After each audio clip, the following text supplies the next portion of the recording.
Doctor Guillermo Tracy. Bien. Buenos días. Bueno, quiero agradecer a los organizadores de estas jornadas por invitarme a participar en este panel. Y bueno, yo voy a tratar de hacer algunas reflexiones así generales y ver si con ellas puedo contestar algunas de los interrogantes que planteaba Mariela al principio. Por un lado, me gustaría pensar que cuando hablamos de... Acá se empezó planteando esto como litigios complejos. Bueno, litigios complejos hay muchos y no necesariamente tienen que ver con el tema que acá nos interesa. También puede ser complejo un litigio en el cual están discutiendo empresas y esto está fuera de nuestro interés.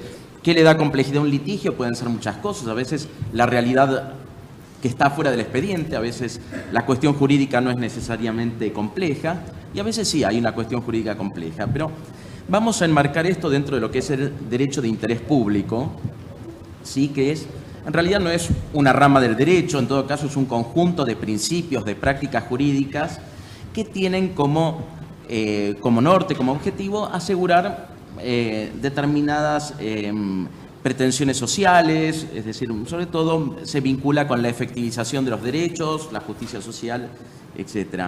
Dentro de este derecho de interés público, que es una denominación que proviene de Estados Unidos, es decir, hay un discurso muy famoso de Brandeis, que luego fue juez de la Corte Suprema de Estados Unidos, pero ya en 1905 había señalado que se había quejado de que los abogados más inteligentes del país se habían convertido en apéndices de las grandes corporaciones en vez de usar sus conocimientos para la protección o la defensa de los derechos del pueblo. Bueno, a partir de eso y sobre todo en la década de los años 60, 70, con motivo de las disputas por los derechos civiles, empezó a aparecer un grupo, un conjunto de abogados egresados de distintas universidades que conformaron esto de ser abogados de interés público en contraposición a aquellos abogados de las corporaciones.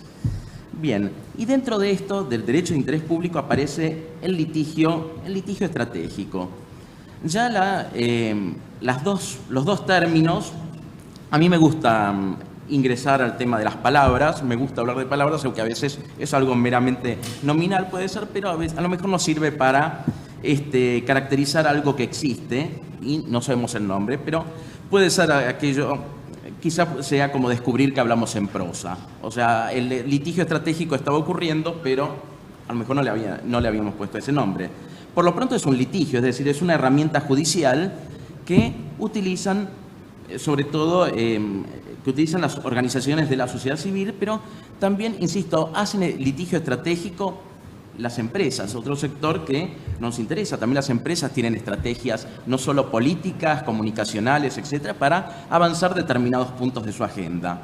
Lo interesante aquí es, y a eso voy a tratar de referirme, es cuando son organismos de derechos humanos, en general, que tratan de, sobre todo, de avanzar determinados puntos que interesan a sectores postergados o a sectores vulnerables, que quizás esto es lo novedoso de utilizar una estrategia que va a tener un cierto impacto sobre la sociedad. Abraham Chase, que era un profesor de Harvard, en 1976 decía que la realidad del paradigma se llamó litigio de derecho público. Owen Fish usa otra terminología, pero creo que es más o menos, digamos, en cuanto a lo que significa, me parece que apunta a lo mismo. Él habla de litigio de reforma estructural. Entonces, y obviamente el gran caso, el paradigma de esto es el caso Brown versus Board of Education, que es de 1954, pero todo lo que ha sido la ejecución o los remedios, bueno, dieron lugar a varios pronunciamientos y claramente se trata de litigios que, por un lado, producen un alto impacto social, lo cual jurídicamente es quizás irrelevante, es decir, en el sentido de que el alto impacto es un problema, el impacto que tenga ese litigio es un tema sociológico, pero jurídicamente el litigio no tiene por qué ser diferente o tramitar de un modo distinto que otros. El litigio estratégico entonces se vincula con el acceso a la justicia y la posibilidad de que nuevos sectores que antes a lo mejor no podían acceder a ella, puedan tener una voz en los tribunales. Y esto contradice en alguna medida o desafía nuestra idea tradicional de que todos nos vemos representados en el poder legislativo. Esto es parcialmente así, pero hay cierto tipo de demandas, cierto tipo de pretensiones, de planteos que no logran ser oídos debidamente en el Parlamento por los distintos órganos gubernamentales con competencia para decidir, y se ha pensado en los tribunales como una vía para hacer efectivos estos derechos. Bien, frente a esto, ¿qué han podido hacer los tribunales? Bueno, en general me parece interesante observar que en nuestro país la Corte ya desde hace tiempo, frente a la existencia de una determinada pretensión, se vio en la necesidad de diseñar otros remedios. Es el caso del nacimiento de la acción de amparo. Pero más recientemente, cuando en Alavi la Corte crea la acción de clase, obviamente estaba a la base el artículo 43 de la Constitución, pero hace un razonamiento parecido. Bueno, si el legislador no ha regulado esto, no ha regulado este tipo de acciones, tiene que existir de todos modos una garantía y los jueces tienen que hacerla valer. Los jueces tienen que diseñar remedios que sean prontos y efectivos para que este tipo de pretensiones puedan hacerse valer.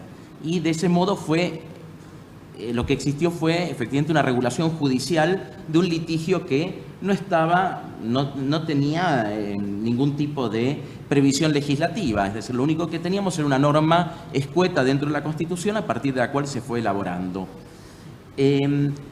Distintos factores fueron impactando en esto, algunos los ha mencionado Víctor Abramovich, pero tienen que ver en general con la idea que siempre estuvo por lo menos en los fallos de la Corte, pero no necesariamente era realidad, en cuanto a la exigibilidad de los derechos, que los derechos son operativos y debe existir la oportunidad de hacerlos valer. Es decir, si los derechos están en la Constitución, estos no son meras declaraciones teóricas y corresponde a los jueces darles efectividad.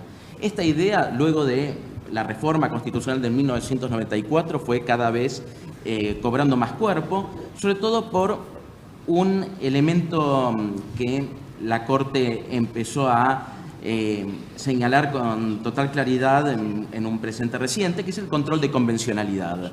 Claramente el control de constitucionalidad en nuestro país implica también un control de convencionalidad, ya que el parámetro de constitucionalidad no está dado solo por la Constitución formal, sino por los distintos instrumentos internacionales de derechos humanos que han sido equiparados a la Constitución. También ha sido interesante el establecimiento del paradigma dentro de la Constitución, un nuevo paradigma de igualdad, la igualdad como no sometimiento, no solo igualdad como no discriminación, y ahí aparecen nuevas pretensiones y la necesidad de que exista alguna forma de hacerlas valer y hacer efectivos sobre todo los derechos económicos, sociales y culturales. Este es un poco el cuadro dentro del cual aparece en nuestro país el litigio estratégico y que tiene distintas formas. Es decir, no necesariamente el litigio estratégico tiene que tener una cierta estructura. Es decir, me parece que habría que diferenciar lo que es litigio estratégico como algo genérico de el litigio estructural. ¿Por qué? Porque puede haber litigios individuales, casos meramente individuales, que tienen valor estratégico. Se mencionaron aquí varios, pero pensemos el caso Cegiana, a principios de la democracia, que era un caso sobre que en realidad era una acción de separación personal, y luego se convirtió, donde la Corte, se refirió a la constitucionalidad de la norma que impedía recuperar la aptitud nupcial, o sea, la que establecía la indisolubilidad del matrimonio. Bueno, la Corte dijo que eso era inconstitucional y con eso catalizó una reforma de la legislación civil. O sea, pero era un litigio individual, era una acción de separación personal, que era lo que en ese momento se podía hacer. Más recientemente, los casos sobre matrimonio igualitario, donde se trató sencillamente de casos individuales, personas que utilizaban, en este caso era un problema de derecho administrativo, el registro civil se negaba a dar un turno para casar a personas del mismo sexo, y esa pluralidad de casos fue generando una agenda, una conciencia de que había que modificar la legislación y eso tuvo recepción con posterioridad. Bueno, entonces aparece, por un lado hay litigios individuales y por otro lado están litigios de reforma estructural y ambos tipos pueden ser litigio estratégico. En el caso de este litigio de reforma estructural, tiene una serie de diferencias con el otro que plantean nuevos desafíos. Por un lado, en cuanto a los sujetos, aparecen comprometidos nuevos actores institucionales, hay un objeto que mira hacia la transformación de políticas públicas y un remedio que sin duda trasciende a las partes, es decir, lo que se procura es algo que logre establecer un nuevo estándar en cuanto al cumplimiento de derechos humanos. Y en esto creo que hay un desafío para los jueces en cuanto a establecer soluciones participativas. Es decir, la legitimidad de estos litigios de reforma estructural va a estar dada en la medida en que el juez no sustituya al legislador. Va a tener que, en realidad, creo que el mejor papel es cómo fuerza a las partes, es decir, a alcanzar un acuerdo. Es decir, que las partes sean ellas mismas las que alcancen una solución. En buena medida porque estas son controversias policéntricas, hay muchos intereses involucrados, de modo que es bastante complejo decidirlo al modo de un litigio tradicional que se resolvía con una única prestación. Bueno, eso es todo, más o menos. Muchas gracias. Muchísimas gracias, doctor Guillermo Tracy.